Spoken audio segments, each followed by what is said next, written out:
tal, hermanos? Espero hayan tenido una semana muy buena, de bendición, de testimonio.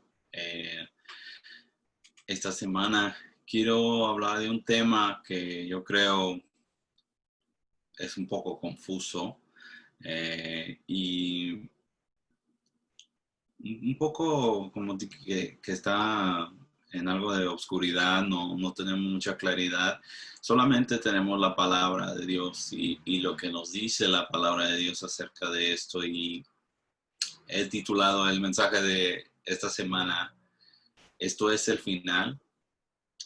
Entonces, ah, vamos a estar estudiando de Mateo 24. Escogí Mateo 24 porque de todos los textos, yo creo que es el más fiable porque son las palabras de Jesús. Y Jesús está respondiéndole a sus discípulos una pregunta.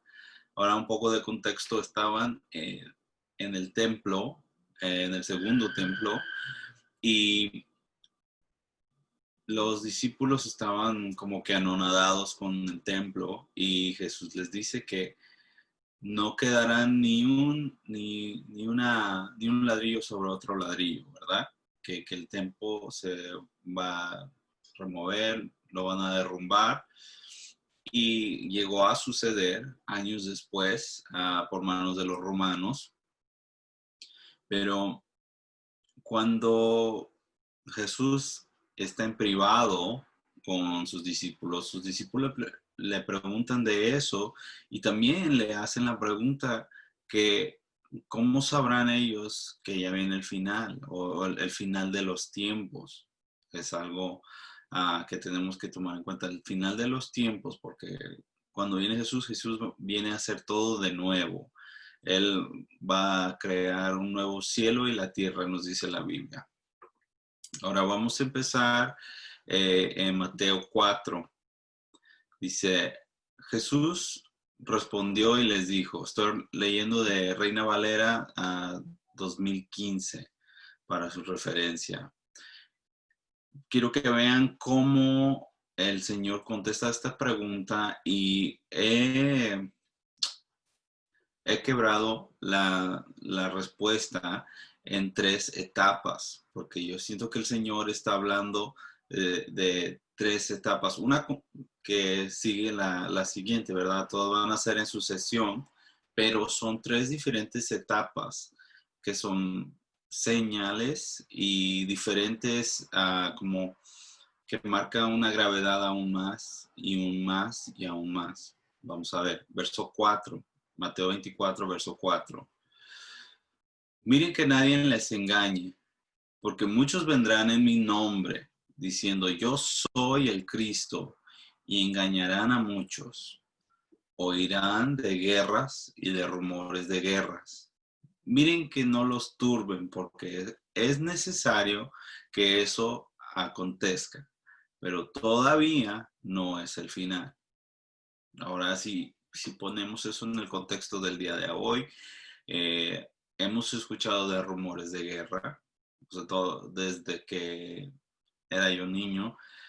Cuando hablábamos de guerra, decía la gente, es eminente, va a haber una tercera guerra mundial.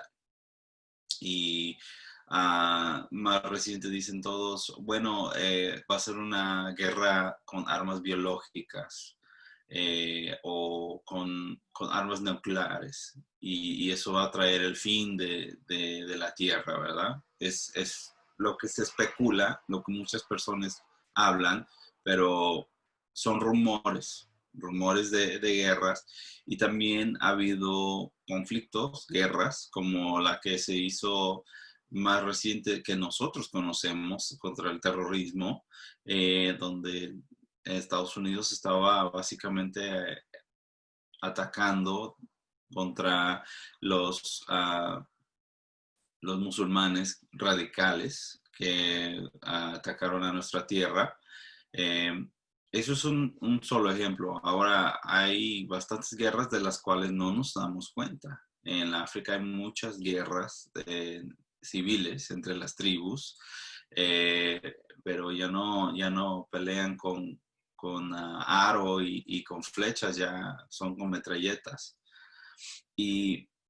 Pero quiero que noten cómo es que Jesús está hablando. Esta es la primera etapa. Dice que nadie los engañe, primeramente, porque van a venir personas diciendo, yo soy el Cristo. Ahora, esto ya ha pasado en la historia de la iglesia. Ha habido algunos que dicen que ellos son la segunda venida de Cristo.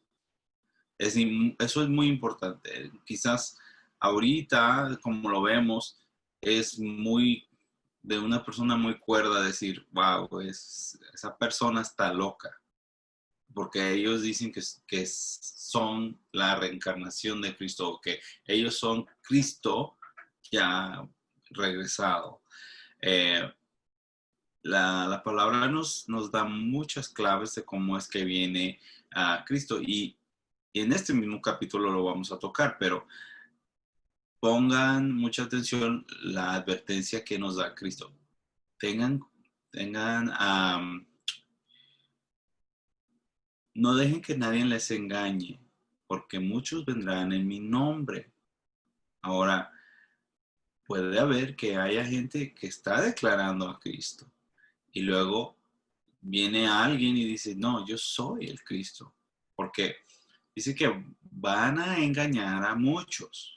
Entonces, ahí nosotros tenemos que ponernos más listos y ser muy vigilantes y hacer lo que nos dice la Biblia, de poner a prueba todos los espíritus y tomar muy seriamente lo que está diciendo el Señor en su palabra. No solamente porque una persona dice que Él es el Cristo, quiere decir que es verdad. Ahora seguimos. La segunda etapa, empezamos en versos 7. Porque se levantará nación contra nación y reino contra reino. Habrá hambre y terremotos por todas partes, pues todas estas cosas son principios de dolores. En otras traducciones es dolores de parto. Ahora, tomen nota. La segunda etapa dice que se levantará nación contra nación. Ahora ya no es un rumor, ya es un hecho. Y dice un reino contra reino. La palabra reino ahí en el griego es ethnos, y es la misma palabra que usamos en inglés para distinguir raza. Entonces, esto va a ser un conflicto de naciones y de razas, obviamente, ¿verdad? Porque en cada nación se puede considerar una raza diferente. Entonces, nación contra nación será algo así. Ahora, la Biblia no nos está diciendo que va a ser por motivo de racismo o va a ser una diferencia entre las razas, lo cual causa esto. La Biblia no nos está dando muchos detalles aquí, solamente nos está diciendo, es un hecho. Va a pasar de ser a rumor a ser un hecho, y va a ser un conflicto entre naciones y entre reinos o razas. Ahora, estas son las características de estos conflictos.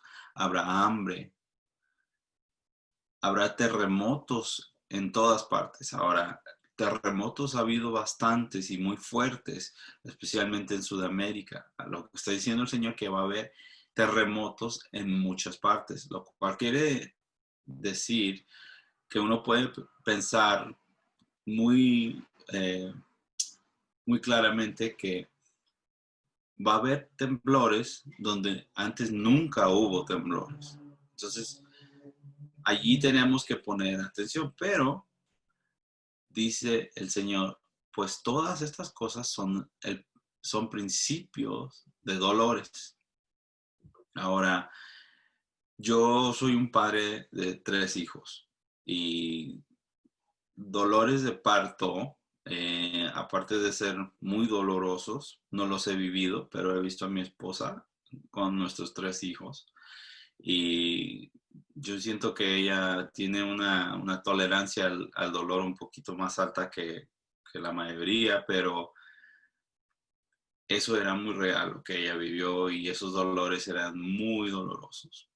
Ahora, algo que yo noté cuando reflejaba en este pasaje que dolores de parto son muy diferentes a un dolor ligero, a un dolor pasajero de posiblemente a un parto falso. Nos tocó vivir esto con nuestro último hijo. Um, Ella tuvo 2 o 3 partos falsos, en lo cual había contracciones, había dolores de parto leves, pero consistentes. Ahora, si ponemos todo esto en el contexto de lo que está hablando Jesús aquí, porque Jesús está usando los dolores de parto como para ilustrar qué es lo que va a pasar en esos tiempos. Ahora, parto falso era un dolor leve, pero consistente. Pueden tomar en cuenta lo que dice él de los conflictos que van a ser. Pueden ser conflictos leves, pero consistentes. Pueden ser terremotos aún leves, pero están pasando en lugares donde nunca temblaba. Ahora, sigan conmigo. Lo que yo aprendí y entendí claramente después de reflejar este pasaje era que los dolores de parto, cuando es parto real, es como una bomba, hagan de cuenta. Es el inicio de algo que no se puede detener. Los doctores no pueden detener un parto por completo. Pueden demorar, pero no lo pueden detener. Si el parto ya empezó, si están teniendo dolores de parto y contracciones, viene el bebé. Y esto es lo que yo siento que el Señor nos está diciendo en la segunda etapa. La segunda etapa nos está hablando de conflictos que están sucediendo y de terremotos. Y que esto solamente es el principio de los dolores de parto. El principio. Entonces, esto es como que lo que va a estallar una cadena de eventos, ¿verdad? Lo cual va a resultar en la venida de Jesús. Pero esta es la segunda etapa. Primeramente, no nos tenemos en la primera etapa, hay que ponernos buzos. No tenemos que creer a cualquier persona que dicen que viene en nombre de Jesús o que ellos mismos son el Cristo. También tenemos que poner atención a rumores de conflictos y poner atención también los conflictos que están pasando, también con terremotos, porque estos son el principio de los dolores. Ahora, yo siento que los dolores de parto aún no han empezado. Yo siento que no ha empezado. Esto es una etapa donde las cosas se van a poner un poquito más serias. Yo creo que los conflictos van a ser muy fuertes y muy se van a sentir en todo el mundo, porque Dios no va a hacer algo bien calladamente, especialmente si Jesús no lo está exponiendo aquí antes de tiempo, igual como lo estaba haciendo con los discípulos en avisarles que el templo iba a ser derrumbado. Ahora, pasemos a la tercera etapa. La tercera etapa es en verso 9. Entonces los entregarán a tribulación y los matarán, y serán aborrecidos por todas las naciones por causa de mi nombre. Aquí Jesús está hablando de la iglesia, pero vean qué fuerte es la tercera etapa. Se van a entregar a tribulación, van a entregar la iglesia a toda la persona que se llama cristiana o que coincide con Cristo como su Rey y Salvador. Los entregarán a tribulación y los matarán, y serán aborrecidos por todas las naciones por causa de mi nombre. Ahora aquí el Señor ya está. Esto es, yo creo, en pleno dolor de parto, ¿verdad? Ya esto empezó y todo el mundo va a perseguir a la iglesia y todo el mundo quiere matar a la iglesia y todo el mundo va a odiar a la iglesia. La iglesia se va a hacer el villano. Si recuerdan Apocalipsis, también el Señor dice que lo bueno va a parecer malo y lo malo va a parecer bueno. La iglesia es buena porque proviene de Jesús. La iglesia es buena porque es gobernada por el Espíritu Santo. Y eso es lo que nos hace bueno. Pero el mundo es gobernado por el pecado. El pecado va a parecer bueno, lo que es el asesinato y perseguir a las personas, porque eso es el combustible de eso es el odio y el asesinato. Ahora, sigue aún más intensificándose en número 10. Entonces muchos tropezarán y se traicionarán unos a otros y se aborrecerán unos a otros. Seguimos, muchos falsos profetas se levantarán y entregarán a muchos. Y por haberse multiplicado la verdad, se enfriará el amor de muchos. Pueden imaginarse lo que está pasando dentro de la iglesia al ver que ya son perseguidos. Entonces está diciendo el Señor, muchos se van a tropezar y se traicionarán unos a otros y se aborrecerán unos a otros. Entonces la iglesia empieza a dejarse manipular por lo que le está pasando actualmente a la iglesia. Y muchas personas empiezan a dudar. Y yo siento que es un sentimiento natural, pero nosotros somos seres sobrenaturales, porque nosotros somos nuevas creaciones en Cristo. Y esto no es para inculcarles miedo, no quiero inculcarles ningún tipo de miedo, pero quiero que tomen en cuenta lo que está diciendo Jesús y lo hice en 3 etapas para que nosotros mentalicemos cuáles son las señas, porque esto es lo que el Señor está dando. Estas son las señas de su regreso.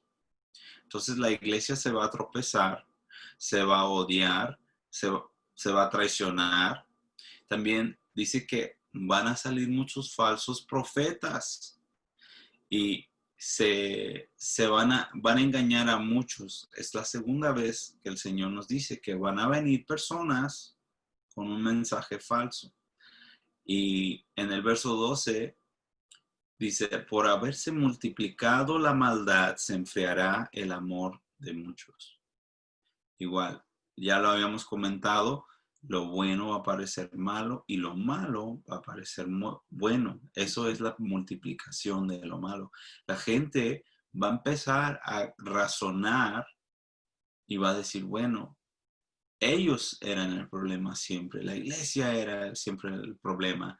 Y las mismas personas que en un momento llegaron a llamarse cristianos o declararse como discípulos de Cristo, van a caer y se van a retractar.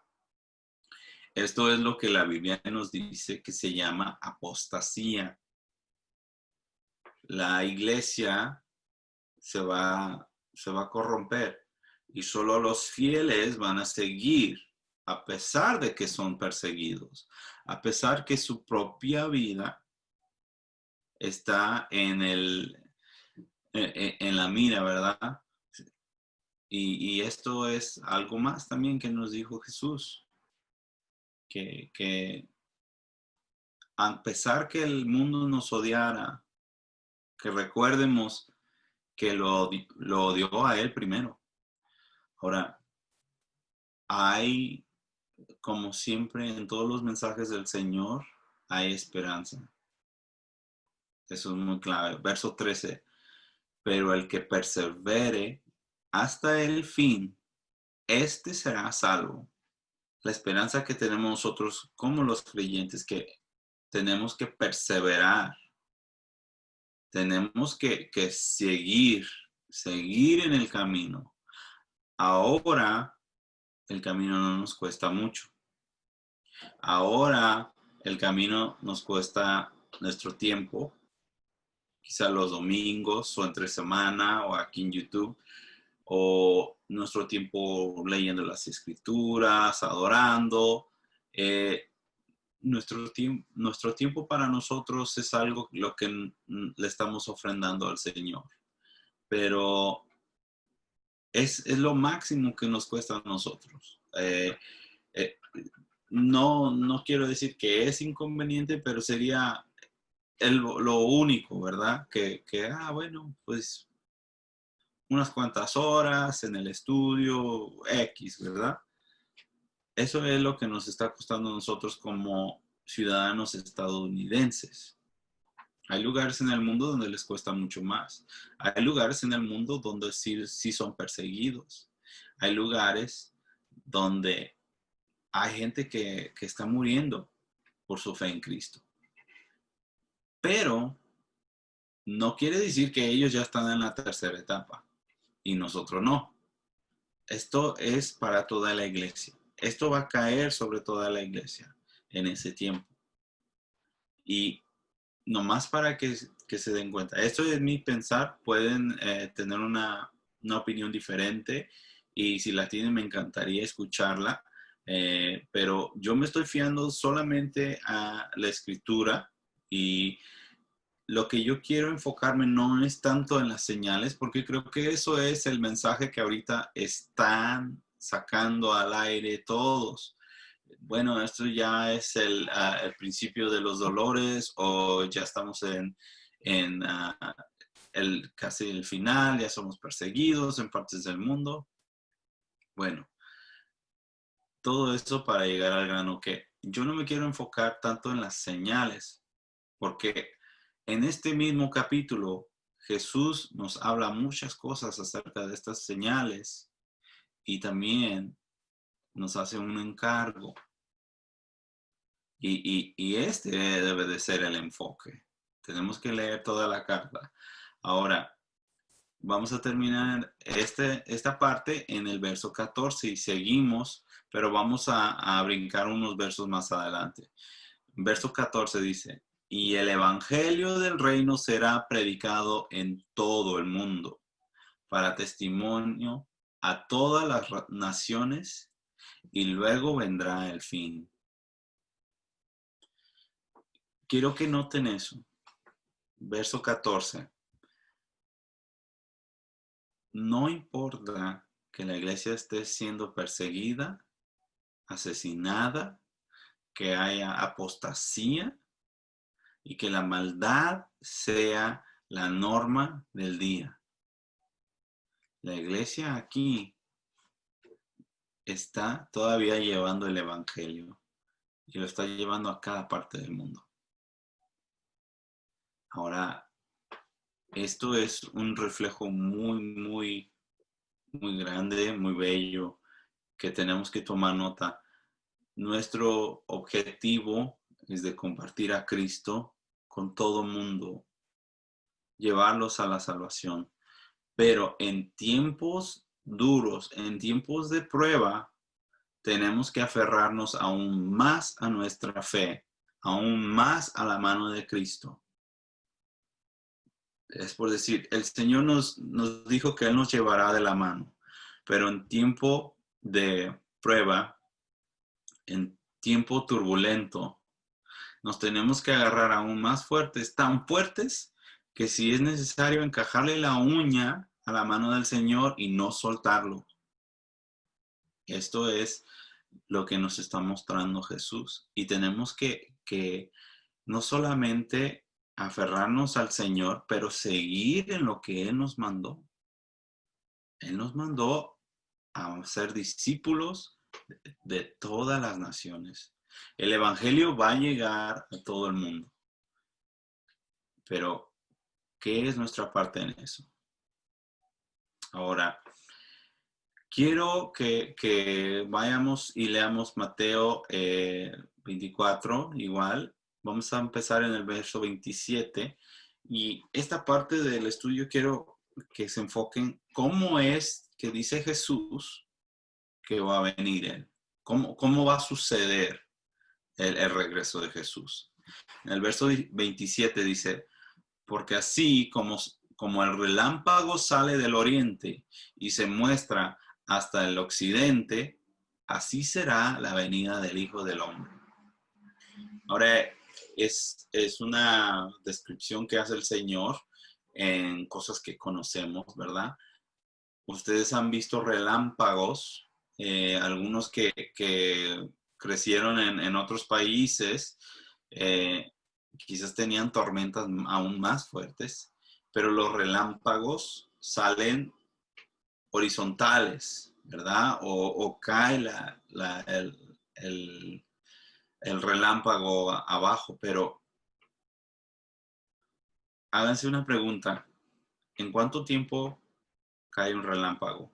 De principio a fin, ¿cuánto toma un relámpago? Quizás 1 segundo o 2 segundos máximo. 2 segundos yo creo y es bastante tiempo. No creo que ni llegue a los 2. 1 segundo vamos a poder decir eso.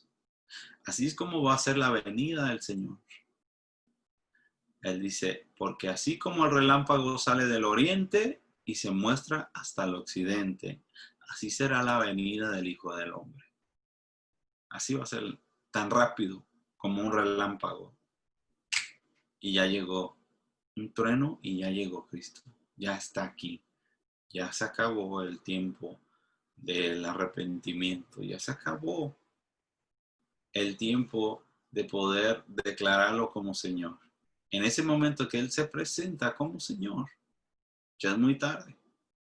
Y es por eso que es tan clave llevar este mensaje de Cristo a las naciones. Porque llega un punto donde todo el mundo ya lo sabe, todo el mundo ha escuchado la verdad y ya es el final. Ahora, vayan a Mateo 24, capítulo 24, verso 36. El verso 36 dice así. Pero acerca de aquel día y aquella hora, nadie sabe, ni siquiera los ángeles de los cielos, ni aún el Hijo, sino solo el Padre. Esto le debe de cambiar el pensamiento por completo, porque aquí Jesús está hablando de el regreso de Él mismo. Pero nos deja bien claro que nadie sabe la hora, nadie sabe el instante que va a regresar Jesús, solamente el Padre. Juan pudo ver lo que va a acontecer y los 7 sellos y los juicios y todo eso, pero el instante donde viene Jesús, nadie lo sabe, solamente el Padre. Esto nos lo dice Jesús para que nosotros no nos preocupemos de cuándo viene el Señor. Ay, vendrá tal día o en tal festival judío o no va a venir en la Pascua o tiene que venir en Pentecostés nos podemos consumir la vida eterna tratando de predicar o de atinarle cuando va a venir el Señor. Pero el Señor nos dice, no se preocupen de eso, solamente mi Padre lo sabe. Ahora nos brincamos al verso 45. ¿Quién pues es el siervo fiel y prudente, a quien su Señor lo puso sobre los criados de su casa para que les diera alimentos a su debido tiempo? Verso 45. Bienaventurado será aquel siervo a quien cuando su Señor venga lo encuentre haciendo así. En el verso 45 nos revela aún más, nos dice, les hace una pregunta a sus discípulos y dice, ¿quién es el siervo fiel? el siervo fiel debemos de ser nosotros como la iglesia. Y lo que debemos de velar es lo que nos encargó el Señor. Dice, a quien su Señor le puso sobre los criados de su casa para que les diera alimentos a su debido tiempo. ¿Ustedes se acuerdan cuando Jesús, ya resucitado, se fue con Pedro y con Juan y se los llevó, o estaba hablando más bien con Pedro, y Pedro, Jesús le hace la pregunta a Pedro que si lo ama? El Señor le encarga que cuide de sus siervos, o que cuide a sus discípulos, y le dice al final, dale alimento a mis hijos, dale alimento a mis discípulos. Te estoy encargando a ti, Pedro, tú dales de alimento. ¿Y qué es lo que una persona, un siervo del Señor, le da de alimento a los discípulos? La palabra. La palabra. Pedro fue comisionado para ser apóstol, para llevar el mensaje, para predicar, y el Espíritu Santo le daba las palabras. En las dos primeras veces que predicó Pedro, 8,000 personas llegaron a conocer a Cristo, y 8,000 personas llegaron al reino. Esto es lo que nos está encargando el Señor. Es lo mismo que nos dijo al principio, que el Evangelio tiene que llegar al final del mundo. El Evangelio, compartir el Evangelio es lo que nos ha encargado el Señor. Eso es lo que debemos de velar. No velar en qué hora y hacer muchas teorías y enfocarnos ay, estas son las señales, ya viene el Señor. No, hay que enfocarnos cuando viene el Señor. Hay que enfocarnos qué es lo que vamos a estar haciendo cuando viene el Señor. El Señor quiere que nosotros como iglesia estemos trabajando en lo que Él nos encargó a la hora de su venida. En este mismo capítulo habla del siervo que empieza a comer de la comida del Señor y beber del vino del Señor. Y empieza a maltratar a los siervos del Señor. Y lo que dice el Señor es que lo cortaré en dos. Ese siervo malvado lo cortaré en dos. Pero el siervo fiel lo va a encontrar haciendo lo que le encargó. Bienaventurado será aquel siervo a quien cuando su Señor venga, lo encuentre haciendo así. Lo encuentre dándole alimentos a sus siervos. No, lo que el Señor nos encarga como iglesia, y no nomás a los líderes, el Señor nos ha encargado en ser embajadores para Él. Llevar el reino a la oscuridad, encontrar a las personas, seguir en el ministerio que nos ha dado. Si usted es una persona profética, profetice a las personas. Si tiene llamado de evangelista, predique el evangelio con cualquier persona que tenga la oportunidad. Si el maestro, enseñe todo dentro del contexto de Jesús. No hay que salir en diferentes direcciones buscando lo que no es para nosotros conocer. Y eso es el horario cuando viene el Señor.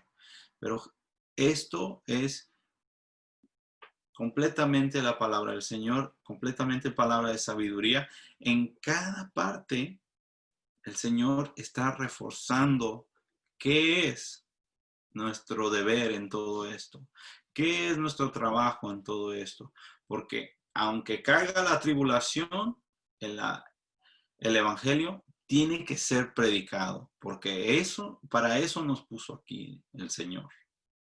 El Señor no nos puso como iglesia para que tengamos salones enormes, iglesias enormes, para que tengamos servicios con convivios enormes, lujosos. No, esas son bendiciones, pero el propósito de la iglesia es de dar testimonio de quién es Jesús. Y si usted no ha sido entrenado en evangelizar o en compartir el evangelio, es tan fácil como compartir qué ha hecho el Señor para usted. Cómo usted llegó a fe en Cristo y cómo le ha transformado la vida. Eso nadie se lo puede quitar. Y eso es lo que quiere ver Jesús cuando Él regresa. Cuando Jesús regresa, la iglesia va a estar predicando el evangelio. Los fieles van a estar predicando el evangelio. Y esto es lo que nos ha encargado el Señor, y como iglesia quiero que nos enfoquemos en eso. Sé que hay mucha variedad en YouTube y podemos irnos en muchas diferentes direcciones. Y a mí me ha pasado que un video, otro video y crean mucha intriga, crean algo en qué pensar, ¿verdad? Pero eso mismo puede trabajar en contra de usted, porque si usted se pone a pensar en cosas que no vienen al caso, qué cosas está maquinando el enemigo en estos días, este conflicto, este virus es del demonio, o es el Señor que está estremeciendo el mundo, para que nosotros lleguemos a recordar, qué sé yo, ¿verdad? Ya se conocen las teorías que están sacando hoy en día. Y muchos están usando este capítulo de Mateo 24 como para corroborar lo que están diciendo. Y hay algunos que están hablando las palabras y no la están sacando fuera de su contexto, pero el mensaje es más enfocado a que ya estamos en tiempos finales, o incluso si llegan a decir, bueno, el Señor le faltan tantos años por venir. No, no. El enfoque nunca ha sido cuándo viene el Señor. El enfoque siempre ha sido, ¿qué me ha encargado el Señor? Lo voy a obedecer, y cuando Él venga, me va a encontrar haciendo lo que Él me encargó. Bueno, hermanos, esto es el mensaje de esta semana. Espero que lo tengan presente, que como iglesia lo empecemos a vivir, que no solamente sea un mensaje que escuchamos entre semana, pero que lo empecemos a vivir, que lo empecemos a enfocar más en nuestras vidas, que en todo lugar que estemos compartimos a nuestro Señor, Salvador, nuestro Rey, nuestro Dios, Jesucristo, y traerle gloria a su nombre, dando testimonio de quién es y lo que ha hecho en nuestras vidas. Y bueno, hermanos, es todo para esta semana. Les reitero que en julio queremos empezar de nuevo los servicios dentro de la iglesia. Por favor, mándenme mensaje en la página web donde tenemos todos los videos. Allí puede agarrar mi correo electrónico, mándenme un correo, deje un comentario aquí en el canal, para yo saber que usted va a venir o tiene interés en congregarse con nosotros. Estamos finalizando detalles en estos días con el pastor Jorge, y vamos a poner fecha, yo creo para esta semana que viene, para ya tener todo planificado, pero por favor sí, déjenme saber quiénes son los que van a asistir al servicio. Allí vamos a poner también un poco de cuáles son las reglas que tenemos que seguir por cuestiones del distanciamiento social. Pero, por favor, háganme saber que usted tiene interés. También mándenme sus testimonios de esta semana. ¿Qué es lo que ha hecho el Señor en su vida? Para poder compartir y para que todos los que necesiten algo del Señor, un milagro que el Señor mueva, también sean fortalecidos en su palabra de testimonio y que como iglesia nos levantemos y nos esforcemos unos con otros con el testimonio de lo que el Señor está haciendo, porque Él vive. Bueno, hermanos, que Dios los bendiga mucho. Feliz resto de su semana. Que Dios los bendiga mucho. Adiós.